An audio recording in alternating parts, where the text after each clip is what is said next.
Hello friends, Radhe Radhe. तर मी आणि गणेश भैया गेलो होतो अंबडच्या बाजारात. गणेश भैया मला बोलले की चल तुला अंबडचा बाजारही दाखवतो आणि कसं करायचं तेही शिकवतो, कारण अंबडच्या बाजारात मी कधीच गेले नव्हते. तर आम्ही पहिले एक होलसेल किराणा शॉपमध्येही गेलो. तिथून आम्हाला थोडंसं जास्त सामान घ्यायचं होतं आणि नंतर गेलो बाजारात. तर आमच्या घरचं जे सगळे बाहेरची कामं आहेत, बाजार, किराणा, दळण, पप्पाचे बँकेचे काय कामं असतील, आईचे जे बँकेचे कामं असतील, बाहेरचे जे सगळे कामं आहेत ते गणेश भैयाच करत होते. म्हणजे ते आमच्या घरचा एक मुलगा असंच होतं.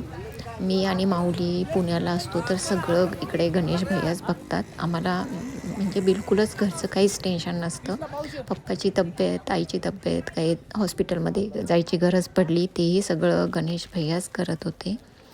मी होते का म्हणत आहे, कारण मी लास्ट व्हिडिओमध्येच म्हटलं होतं की एक खूप मोठी घटना अशी घडलेली आहे आणि गणेश भैया यांचा खूप अचानक खूप मोठा त्यांच्या बाईकचा ॲक्सिडेंट झाला आणि ते एक्सपायर झाले.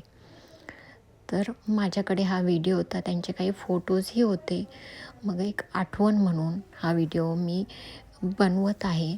आणि जे काय झालं ते बिलकुलच ॲक्सेप्ट करण्यासारखं नाहीच आहे. असं कधीच वाटलं नव्हतं ते इतके अचानक सोडून जातील म्हणून. आणि म्हणजे जेवढं घरचा एक मोठा मुलगा गेल्यानंतर जेवढं वाईट वाटतं, तशी वाईट सिच्युएशन आता आमच्या सगळ्याच घरच्यांची आहे. आम्ही गावाकडेच आहे. अंबडला जायची आमची इच्छाही होत नाही आहे, कारण गणेश भैया हे रोज घरी यायचेच.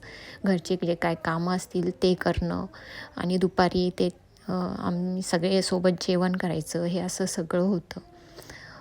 ही त्यांची बाईक इतका खूप विचित्रपणे ॲक्सिडेंट झाला आणि खूप जास्त वाईट वाटतं. हे असं नव्हतं व्हायला पाहिजे.